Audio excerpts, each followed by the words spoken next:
क्या था नहीं पता भैया, मैंने अपनी दुनिया उजाड़ दी वहाँ जाकर। गई तो मैं दर्शन के लिए थी, वैष्णो देवी का दर्शन करने की मेरे हस्बैंड की 10-12 साल से इच्छा थी। दर्शन करने गई थी तो बापू की एक कथा थी, वो अटेंड करना चाहती थी, तो गए थे। तो बच्चों की कश्मीर की इच्छा थी, तो हमने कुछ एक जगह का प्लानिंग किया था। तो उसी हिसाब से हम 22 तारीख को पहलगांव ऊपर जो मिनी स्विट्जरलैंड कहलाता है, हम वहाँ गए थे और वहाँ से हम गुलमर्ग जाने वाले थे। आधा घंटा का फेर था भैया, 1 डेढ़ तक हमको निकल जाना चाहिए था, बट करते करते 2 बज गए थे। तो हम चर्चा ही कर रहे थे कि अब निकल जाते हैं, बट गुड़िया छोटी, तो गुड़िया सिर्फ प्लानिंग करना चाहती थी, कोई एक्टिविटी करना चाहती थी। करते करते समय बीत गया, थोड़ा हौच पौच हो गया, तो इस चक्कर में हम सब अलग अलग हुए। बेटा कहीं था, बेटी और हस्बैंड एक जगह थे। मैं को वॉशरूम जाना था तो मैं वॉशरूम चली गई। तो जब मैं वॉशरूम में घुसी उसके बाद मुझे वो फायरिंग की आवाज़ आई, तो पता चला आतंकवादियों का हमला हो गया है। बाथरूम से निकली तो समझ में नहीं आया, बस लाइक टोटली ब्लैंक कि हो क्या रहा है, बिकॉज हम सिर्फ मूवीज़ में देखते हैं, सब न्यूज़ में पढ़ते हैं, न्यूज़ बनना नहीं चाहते थे। हमला हो चुका था, हम सब छितर पितर हो गए थे। एंड जब हुआ तो मुझे लगता है जब मैं वॉशरूम से निकली मैं ब्लैंक हो गई थी, तो वहाँ के जो लोगों ने था उन्हें मुझे हेल्प करके फटाफट लेके नीचे भागे कि चलिए मैम, आतंकियों का हमला हो गया। तो गिरते पड़ते करते हम नीचे पहुंचे। मेरा मोबाइल, मेरा पर्स, कुछ जगह पे नेटवर्क आया था, कुछ जगह पे नहीं आया था, तो मैंने वॉशरूम जाते समय अपना पर्स और अपना मोबाइल अपने हस्बैंड को दे दिया था, तो मेरे पास कुछ भी नहीं था। जब मैं भागी, लोगों ने कहा आप निकलिए, हमला हुए थोड़ा समय हो गया है, आपकी फैमिली भी नीचे चली गई होगी, क्योंकि यहाँ कोई भी नहीं है, मतलब तो जो गोलीबारी चल रही है वही हो रहा है, बीच में है। आपके हस्बैंड ऐसे नहीं दिखेंगे, अगर होंगे तो वो नीचे अपने अपने तरीके से सब उतर गए हैं। मन नहीं मान रहा था, पर जा रहे थे, डर भी था, लोग भी कि चलिए चलिए। तो जो हर रास्ते में थोड़ा देर किसी का फोन था तो भैया फोन दे दीजिए, मैं ट्राई कर लूँ। सबका नेटवर्क नहीं लगा था, किसी एक का लगा, तो किस्मत से मेरे बेटे से मेरी बात हो गई। तो बेटे ने बताया कि मम्मी मैं नीचे आ गया हूँ। तब तक मेरे इंप्रेशन था कि शायद ये तीनों साथ होंगे। मैं जब वॉशरूम गई तो मेरे को लगा कि ये तीनों साथ में आ गए होंगे, मेरे को नहीं पता था कि पीछे क्या होने वाला है। तो कहा मम्मी मैं तो नीचे आ गया हूँ, पापा लक्षता ऊपर है। तो मैंने गुस्सा से को पूछा कि तुम पापा को छोड़ के लक्षता को नीचे कैसे आ गए। तो इस कि मम्मी जो फर्स्ट शॉट हुआ मेरे बगल से हुआ, मैं कुछ लेने रुका था वहां पर, तो बगल से हुआ, तो उसके छींटे मुझ पे आए, तो फिर मेरे को घोड़े वाले भैया ने नीचे लेकर आ गया। तो मैं और डर गई कि लक्षतन दिनेश कहाँ है। तो ये बोला मम्मी आप नीचे आइए, मैं अपन करते हैं। तो हमारे जो ड्राइवर साहब थे वो बहुत हेल्पफुल थे, तो इन्होंने मुझे ड्राइवर को हैंड ओवर किया एंड फिर ये गए, क्योंकि मतलब मैं वापस को देखता हूँ, ऊपर जाता हूँ, कैसे भी करता हूँ। फिर कुछ समय बाद कुछ करते करते 3-4 बजे मुझे मेरी बेटी से बात हुई। बेटी मुझे मिली हॉस्पिटल के बाहर, पहलगांव जो हॉस्पिटल है वहाँ कुछ घायलों को लाया गया था, तो लगा शायद मेरी बच्ची नीचे आई होगी।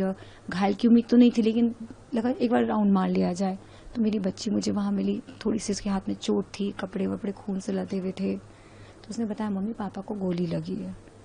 ये सुन के मैं थोड़ा डर गई थी, क्योंकि मेरे हस्बैंड को ब्लड क्लॉट का इशू, उनको ब्लड थिन रखने के लिए मेडिसिन लेनी पड़ती है, तो अगर उनको कहीं चोट लग जाएगी तो उनका ब्लड स्टॉप नहीं होता। बट डर तो गए थे, तो सारे हॉस्पिटल में चेक किया, दिनेश नहीं थे। तब मैंने मेरी फैमिली को कॉल किया, मेरे इन लॉज को कॉल किया हेल्प के लिए, क्योंकि लगा कि शॉर्ट हुए मतलब तो बड़ी चीज़ हो गई।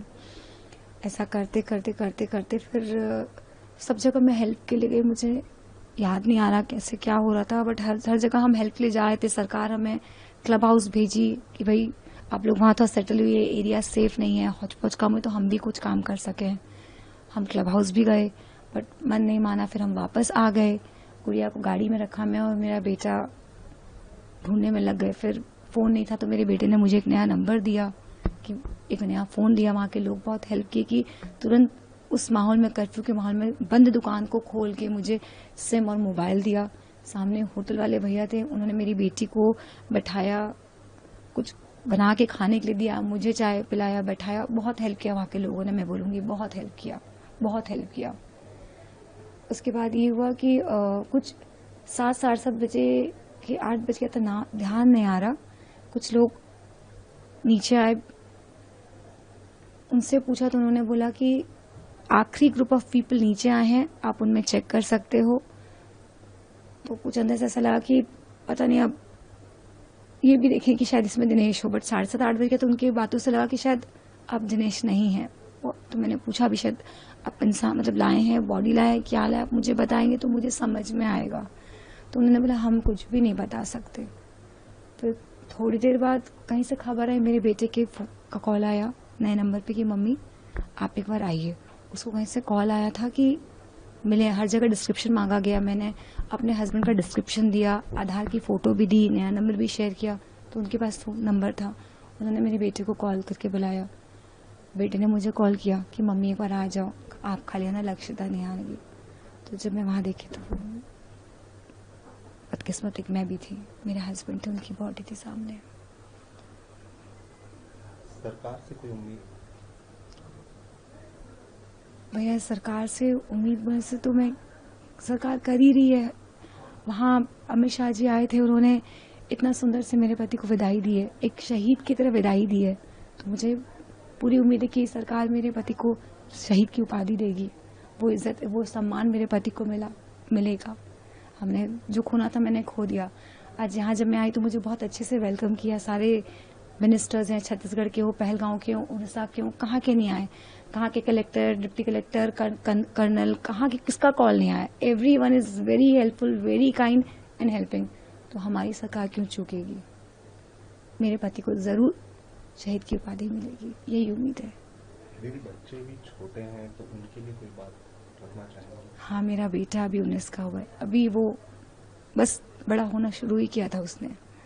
तो मुझे उम्मीद है कि सरकार मेरे बच्चों को भी अपना बच्चों पे सर के ऊपर अपना हाथ रखेगी और उन्हें भरने के लिए, एजुकेशन के लिए शायद कुछ सपोर्ट देगी या हेल्प करेगी। अपना हाथ रख देगी तो सर सब कुछ हो गया, क्या ही चाहिए मुझे, जरूर करेगी। यही उम्मीद करती हूँ और कुछ नहीं। उम्मीद नहीं, मुझे भरोसा है, मुझे भरोसा है। परिवार है वो मेरा, आज मैं उनकी बेटी हूँ तो मेरा परिवार है, तो मुझे जरूर मदद करेंगे भैया, और कुछ नहीं है मेरी उम्मीद उनसे।